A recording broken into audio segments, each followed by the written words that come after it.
하나조차 움직일 수 없는 나는,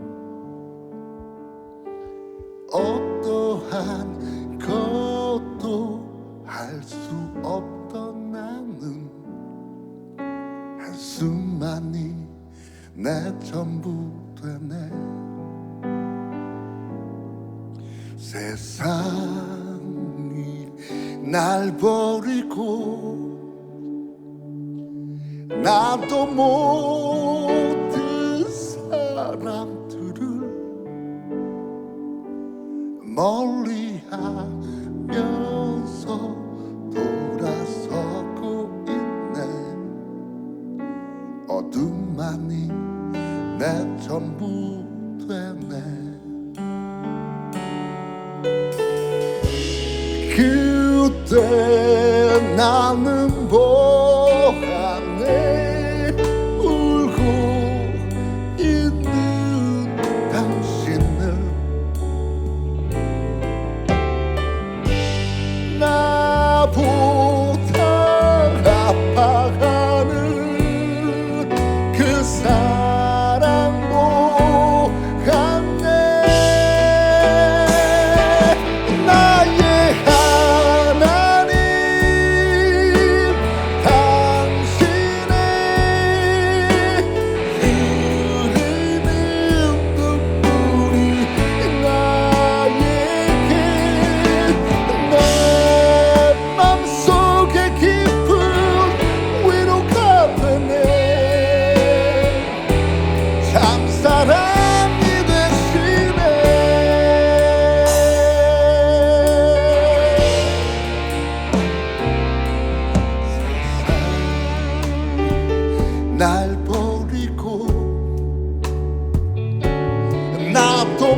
할렐루야, 우리 사랑하는 미성대 여러분을 이렇게 온라인이지만 이렇게 만나게 될 수 있어서 너무 반갑습니다. 그리고 이렇게 귀한 자리에 초대해 주신 우리 이상훈 총장님께 진심으로 감사를 드립니다. 제가 목회를 하면서 우리 성도님들한테 가장 많이 받는 질문 중에 하나는 뭐냐면, 목사님, 정말 기도하면 응답을 받습니까? 목사님, 제 기도가 응답될까요? 라는 질문을 참 많이 받았습니다. 여러분, 우리가 기도는 하지만 이 응답이라는 질문 앞에서 우리는 참 많은 것들이 궁금해합니다. 내가 하는 기도가 하나님이 응답하시는 기도인지, 아니면 응답하시지 않는 기도인지, 또 왜 내 기도가 응답되지 않는지 사람들은 그것을 너무나도 알고 싶어 한다는 것입니다. 왜냐하면 그것을 알 수만 있다면 잘못된 기도라면 빨리 그 기도를 고칠 수 있고, 또 응답되지 않는 기도라면 빨리 그 기도를 끝내고 다른 기도를 할 수 있기 때문일 것입니다. 그래서 때로는 우리가 기도가 응답되지 않을 때 아직 당신의 기도는 응답의 때가 아닙니다 라는 또 대답을 듣기도 하고, 또 어떤 대답은 그 기도가 응답되긴 했는데 거절된 응답입니다 라는 그런 설명을 들어보지만, 여러분, 사실 그 역시도 우리의 마음을 답답해하는 것은 마찬가지입니다. 그런데 많은 기독교인들이요, 기도의 응답을 이렇게 생각하는 것 같습니다. 응답이라고 하는 것은 내 기도가 이루어지는 것. 우리는 나의 기도가 이루어졌을 때, 역시 하나님은 살아계시구나 라고 간증을 합니다. 예전에 제가 한 세미나에 참석했는데 세계에서 많은 목회자들과 선교사들이 모여서 함께 세미나를 했어요. 근데 그 세미나가 끝날 때쯤에 한 중국 선교사님께서 한국 목회자들에게 이렇게 질문을 하셨습니다. 한국 교회는 기도를 많이 하기로 유명한 교회로 들었습니다. 그런데 그렇게 기도를 많이 하는데 왜 지금 한국 교회에 위기가 닥쳤습니까? 라는 질문이었어요.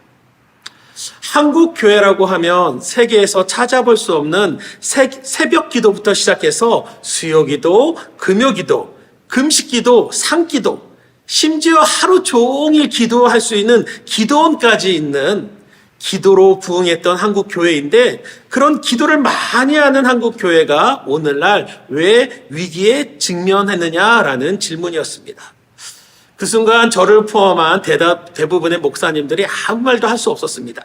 한참 침묵이 흐른 후에 한 목사님께서 이렇게 대답을 하시더라고요. 그것은 우리 한국 교회가 기도는 많이 하는데 그 기도의 중심과 초점을 잃어버렸기 때문입니다 라고 대답을 하시더랍니다. 여러분, 언제부턴가 우리의 기도를 보면 기도를 하나님으로부터 무언가를 좋은 것을 응답받는 수단으로만 생각하는 경향이 있다는 것입니다. 기도를 많이 하기는 하는데 새벽에도 기도하고 철야에도 기도하고 금식 기도하고 기도원에 가서 기도도 하고 그렇게 기도는 하는데, 그 기도를 가만히 보면 내가 필요한 것, 내가 원하는 것, 그것만을 하나님께 이루어달라고 구하는 기도가 우리의 기도의 전부가 되어버렸다는 것입니다. 그리고 그 기도가 응답받으면 우리는 내가 이렇게 기도했더니 하나님이 응답하셨다라고 간증을 합니다. 또 그 간증을 듣는 사람은 하나님이 정말 살아계시는구나 라고 또 은혜를 받습니다. 그것을 기도의 축복이라고 생각하고, 또 저를 포함한 많은 목회자들이 그렇게 설교를 한 것이 또한 사실입니다. 여러분, 물론 우리의 기도가 이루어지는 것, 이것은 정말 놀라운 기도의 축복이고 하나님의 살아계신 증거가 맞습니다. 그래서 우리는 우리의 삶의 문제를 놓고 간절히 기도를 하고 하나님께 간구를 해야 합니다. 그런데 문제는 무엇이냐면, 문제는 그것을 기도의 전부라고 착각을 하고 있다는 것입니다. 저에게는 너무나도 부끄러운, 여러분에게는 목회자로서 참 부끄러운 간증이 하나 있습니다. 그것은 뭐냐면, 제가 언젠가 하나님께 너무나 간절해서 금식하며 기도한 적이 있어요. 그 문제를 놓고 기도했는데 하나님께서 정말 그 기도를 응답해 주셨습니다. 놀랍게 은혜 가운데 응답해 주셨어요. 그런데 여러분, 만약에 그렇게 응답을 받았으면 그 이후에 저의 신앙의 모습이 어땠을까요? 더욱더 하나님을 붙들고 살았을까요? 아니었습니다. 분명히 응답을 받아서 그때는 아멘 할렐루야 하고 하나님께 감사를 드렸는데, 그 시간이 지나면서 저의 모습을 보니까 언제 내가 하나님을 그렇게 붙잡고 찾았는지도 모르게 하나님 없는 삶, 기도 없는 삶을 살아가는 저의 모습을 발견했습니다. 왜 그럴까요, 여러분? 바로 그것은 기도를 그냥 나의 문제와 나의 근심을 해결하는 수단으로만 생각을 했다라는 것입니다. 그래서 우리가 반대로 기도가 내가 원하는 대로 응답되지 않으면 하나님이 나를 버리셨나? 우리는 낙심하고 또 그 기도를 잃어버리게 된다는 것입니다. 예전에 제가 한국에서 사역을 할 때 그 교회에서는요, 매 주마다 교회 신문을 발행을 했습니다. 그런데 한 번은 그 신문을 만드는 출판팀에서 제게 연락이 왔어요. 신앙 간증을 하실 분을 한 분을 소개시켜 달라는 것이었습니다. 그래서 평소에 신앙생활을 정말 열심히 하신 한 집사님 한 분을 그분에게 그 출판팀에 소개를 시켜줬습니다. 그런데 얼마 후에 그 출판팀에서 저에게 전화가 왔는데 그분이 간증을 거절하셨대요. 그 이유는 나는 간증할 것이 없습니다 라고 얘기를 하셨다는 겁니다. 그래서 그 다음 주에 그 집사님을 만나게 돼서 그 집사님께 집사님 왜 간증을 거절하셨어요? 라고 여쭤봤어요. 당시 그 집사님께서는요, 식당을 운영하고 계셨는데 그 식당에서 파는 주 메뉴가 음식이 순댓국이었어요.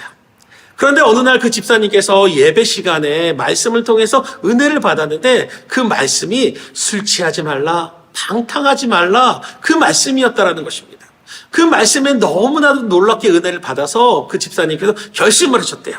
그래, 이제부터 우리 식당에서는 술을 팔지 않겠다라고 결심을 하셨다는 것입니다.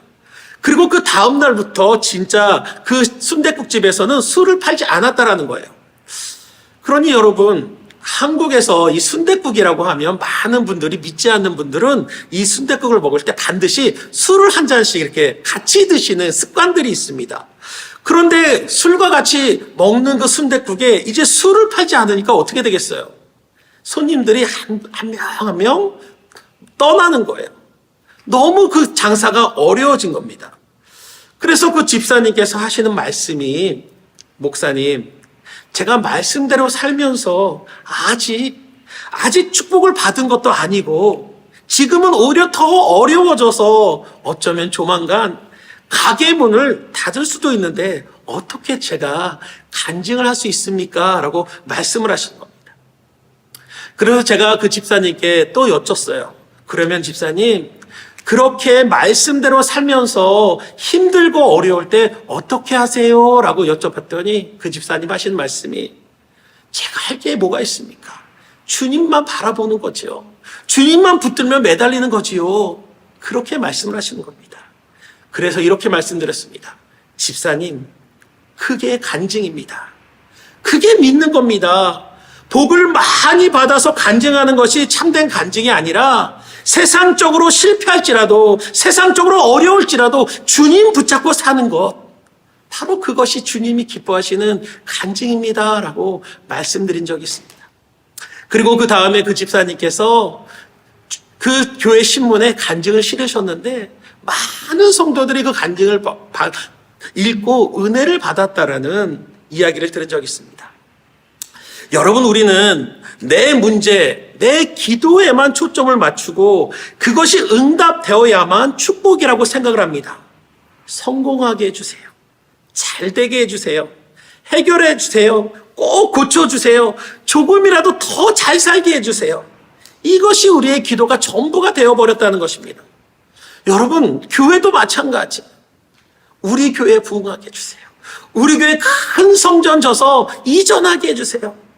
마치 하나님이 우리에게 무슨 빚을 짓고 계신 것처럼 우리는 또 당당히 하나님께 무엇이든지 요구하면 되는 것처럼 우리는 그렇게 기도를 합니다. 그러다 보니까요, 여러분, 우리의 기도가 어떻게 됩니까? 점점점 우리의 욕심을 채우는 기도가 되어버렸다는 것입니다. 그런데다가 그 기도가 응답받지 못한 사람은 어떻습니까? 누구는 그렇게 열심히 기도해서 엄청난 하나님의 축복을 받았다는데, 응답을 받았다고 저렇게 간증을 하는데 왜 나는 그렇게 열심히 기도하는데도 아무 역사가 없을까? 그러다 보니까 그 마음속에 기도가 사라져버려요. 어느 순간부터 기도해도 안 되는데 그런 생각이 들어오게 됩니다. 그러면서 점점 기도는 작아지게 되고 힘이 없어지게 되고 결국에는 내 삶 속의 기도라고 하는 것이 그냥 식사할 때, 밥 먹을 때 하는 것 또는 예배 때 나와서 잠시 하는 그것으로 끝나버리는 의미 없는 형식적인 기도가 되어버렸다는 것입니다. 그렇다면 여러분, 그 문제의 원인이 무엇일까요?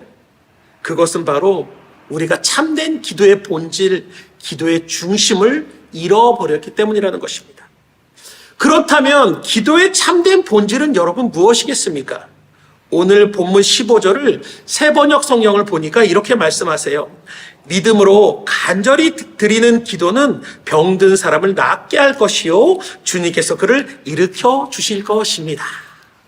16절에 보면요, 이 믿음으로 드리는 간절한 기도가 큰 능력을 나타낸다라고 말씀을 하고 있어요. 간절히 드리는 믿음의 기도가 큰 능력을 나타낸대요, 여러분. 그렇다면 여러분, 여기서 말하는 믿음이라는 것은 무엇을 믿는 것을 말씀하고 있을까요? 제가 저희 교회 성도님들한테 이 본문의 말씀을 가지고 여기서 말하는 것은 무엇을 믿을까요? 질문을 드렸어요. 그러니까 10이면 10분 전부 다 지금 여러분하고 똑같은 생각으로 똑같이 말씀을 하셨습니다. 뭐라고 말씀하셨냐면 바로 여기서 하는 믿음은 내가 기도하는 거, 지금 하나님께 기도하는 거 이거 의심하지 않고 반드시 응답받습니다 라고 하는 그것을 믿는 것이 오늘 본문에서 말씀하는 믿음입니다 라고 말씀을 하시더라고요.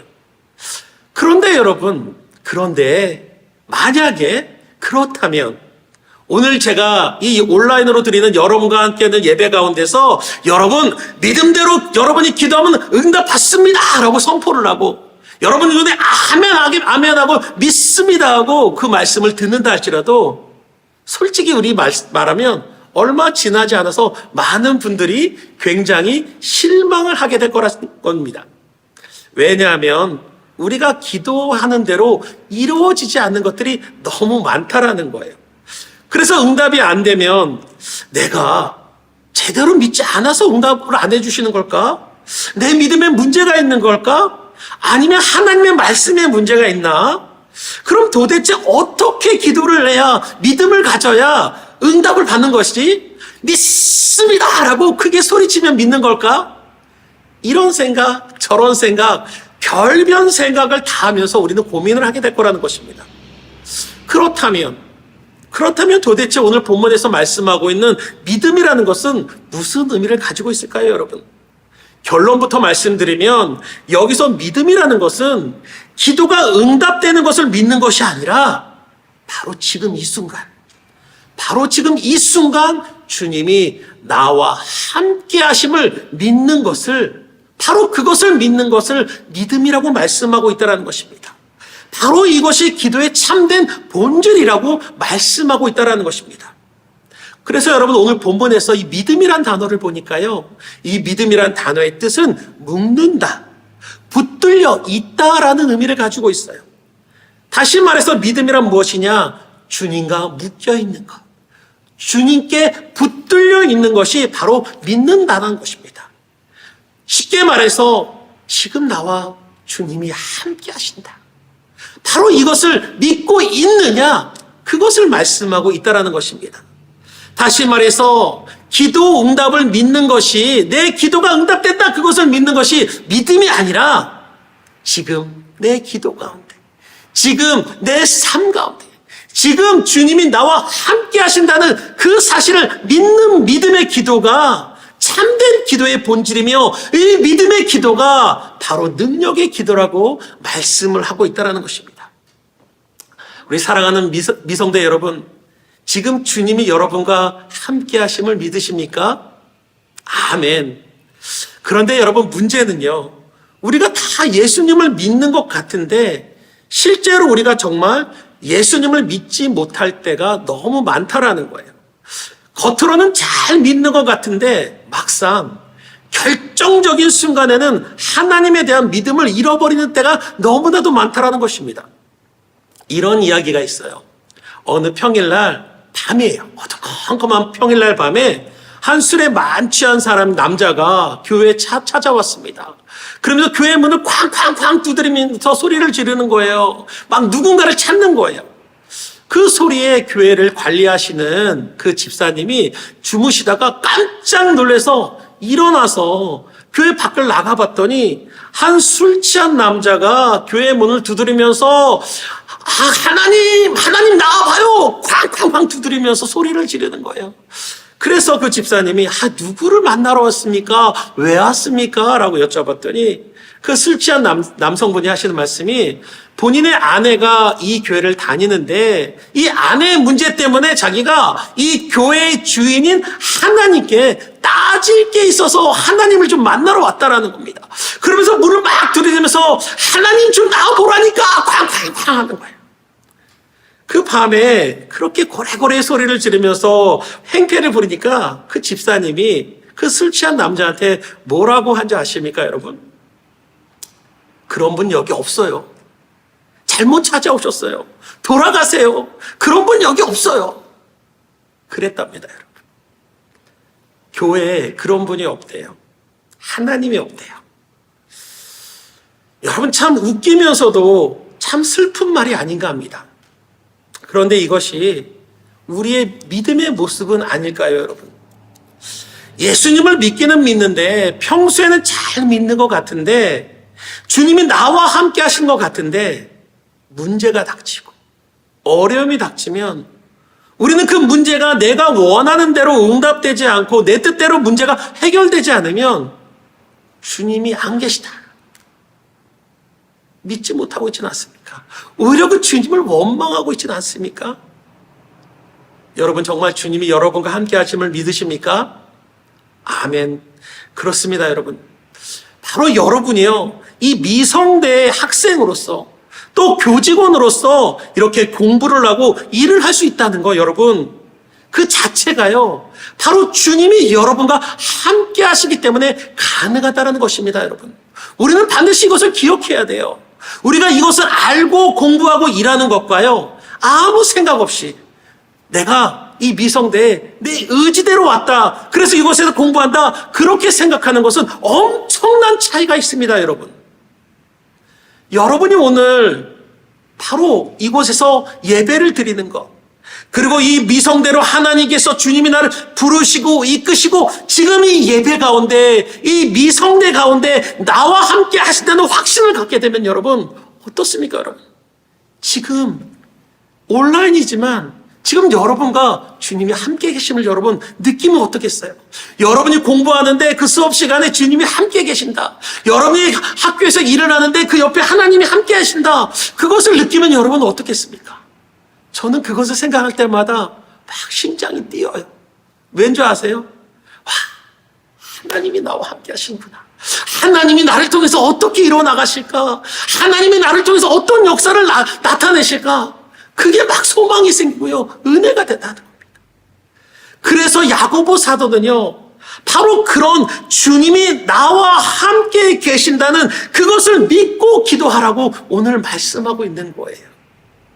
그러면 그 기도가 달라진답니다. 그 기도가 능력의 기도가 된다라고 말씀을 하고 있다는 것입니다. 주님이 지금 나와 함께 하시고 내 기도를 들으신다고 믿는 그 믿음의 기도가 바로 지금은 내 상황이 이루어질 것 같지 않고 지금 내 현실이 어렵다 할지라도 주님이 함께 하시는 믿음으로 담대히 나간다면 반드시 주님께서 그 상황을 반전시키시고 역사에 나가신다는 것을 우리가 믿고 나간다면 바로 그 기도를 통해서 놀라운 하나님의 역사가 이루어진다는 것입니다. 그러므로 우리가 기도할 때 내가 기도하는 대로 응답되지 않는다 할지라도 우리는 조바심을 낼 필요가 없어요. 두려워하거나 걱정할 필요가 없다는 것입니다. 왜요? 왜요? 바로 주님이 나와 함께 하시기 때문이라는 겁니다. 예전에 저희 집은, 제가 살았던 집이 작은 골목길, 좁은 골목길을 지나가야 되는 그런 위치에 있었습니다. 그래서 제가 아주 어렸을 때, 한 초등학교 1학년 때, 2학년 때쯤 그 밤늦게 집에 가는 게 너무 두려웠어요. 그 껌껌한 골목길을 지나간다는 것이 굉장히 두려웠습니다. 그 밤늦게 집에 갈 때는 그 골목길 입구에서 숨을 한번 푹 쉬고 그리고 앞도 안 보고 전력을 다해서 집으로 달려가곤 했습니다. 그래서 열심히 달려가다가 그 밤에 고양이 한 마리도 싹 나타나면 기겁을 하고 넘어져가지고 엉엉 운 적도 있어요, 여러분. 너무 무서웠습니다. 그런데 제가 그 길을 갈 때, 골목길을 갈 때 두렵지 않을 때가 있었어요. 더 두렵거나 무섭지 않을 때가 있었어요. 언제인 줄 아십니까, 여러분? 바로 아빠 손 잡고 갈 때가 두렵지 않더라고요. 그 골목이 변한 게 아니에요. 밝아진 것도 아니고 여전히 어둡습니다. 그 골목은 변화되지 않았습니다. 그렇다고 갑자기 제가 담대해지거나 제가 능력이 생겨갖고 그런 것도 아니었어요. 변한 거는 아무것도 없는데 두렵지가 않더라고요. 왜요? 아버지 손을 잡고 가니까. 아버지 손을 잡고 가니까 전혀 두렵지가 않았습니다. 저는 이것이 바로 믿음의 기도라고 생각합니다. 믿음의 기도가 무엇이냐? 바로 아버지 손을 잡고 하나님 손을 잡고 주님 손 잡고 주님 바라보면서 지금 나와 함께 하시는 그 주님을 바라보면서 기도하는 것. 바로 그것이 믿음의 기도라는 거예요. 바로 야고보는 이것이 능력의 기도라고 말씀하고 있다는 것입니다. 성경을 보면 요셉이라는 인물이 나옵니다. 그 요셉이라는 인물을 보니까 여러분, 그는 정말 기도를 참 많이 한 사람이었어요. 근데 제가 참 그 요셉의 모습을 보면서 더 놀랐던 건 뭐냐면요, 기도는 많이 하는데 정말 끊임없이 기도를 하는데 그가 기도한 대로 응답된 것이 하나도 없다라는 거예요. 여러분, 성경을 한번 창세기를 보세요. 요셉이 여러분 형들에게 팔려가잖아요. 그래서 애굽의 노예로 팔려갈 때, 그리고 그곳에서도 힘을 내서 살아가는데 또 억울함을 당해서 감옥에 갇히게 됐을 때 여러분, 요셉이 기도하지 않았을까요? 분명히 기도했을 겁니다. 기도도 너무나도 간절히 기도했을 거예요. 하나님, 집에 가고 싶어요.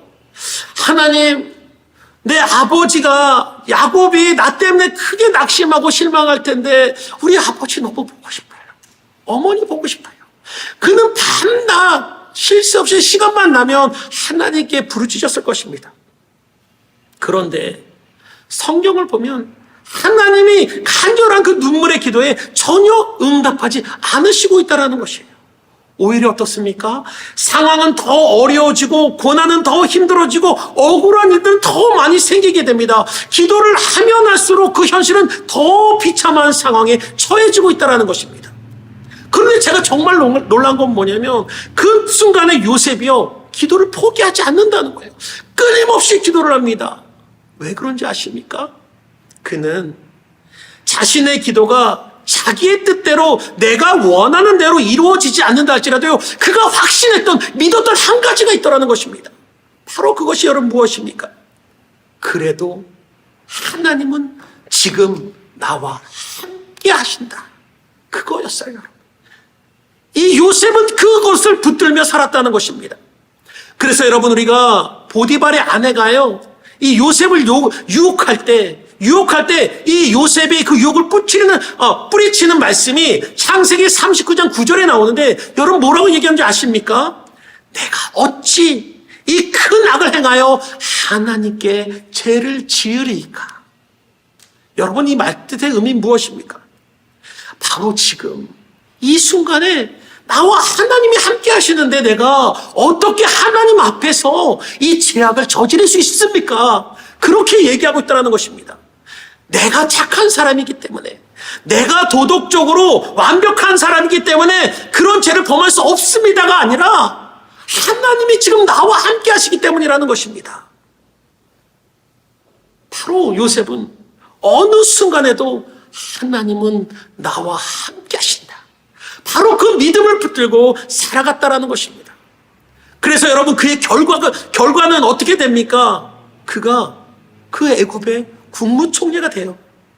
그것도 여러분, 어느 날 갑자기 하루아침에 그 죄인의 신분에서 국무총리의 신분으로 전환이 된다는 것입니다. 근데 여러분, 요셉은요, 자기가 총리가 되게 해달라고 하나님께 기도한 적이 한 번도 없어요. 그의 상황과 형편을 보며 생각조차 상상조차 할 수 없는 그런 일들이었다는 것입니다. 그런데 여러분, 중요한 것은 바로 하나님이 나와 함께 하신다는 그것을 붙들고 그 믿음으로 살아가는 요셉을요, 하나님은 그를 통해서 그의 기도보다, 그의 간구보다, 그가 원하는 것보다 더 큰 계획과 하나님의 섭리를 준비하고 계셨다는 것입니다. 그러므로 여러분, 우리의 기도의 응답이 중요한 게 아닙니다. 정말 우리에게 중요한 것은 무엇이냐면 그 어떤 상황에서도 주님이 지금 나와 함께 하신다. 바로 그것을 믿는 것이 중요하다는 것입니다. 그러므로 우리의 기도는 어떤 상황 가운데서도 딱 한 가지만은 반드시 기억해야 됩니다. 반드시 믿어야 합니다. 바로 그것은 지금 주님이 나와 함께 하신다는 것입니다. 바로 그럴 때 여러분, 그 기도가 담대해질 수 있는 것입니다. 바로 그 기도가 능력의 기도가 될 수 있다라고 말씀하고 있다는 것입니다. 여러분, 우리가 환경을 바라보면서 기도하면 우리는 반드시 낙심할 수밖에 없습니다.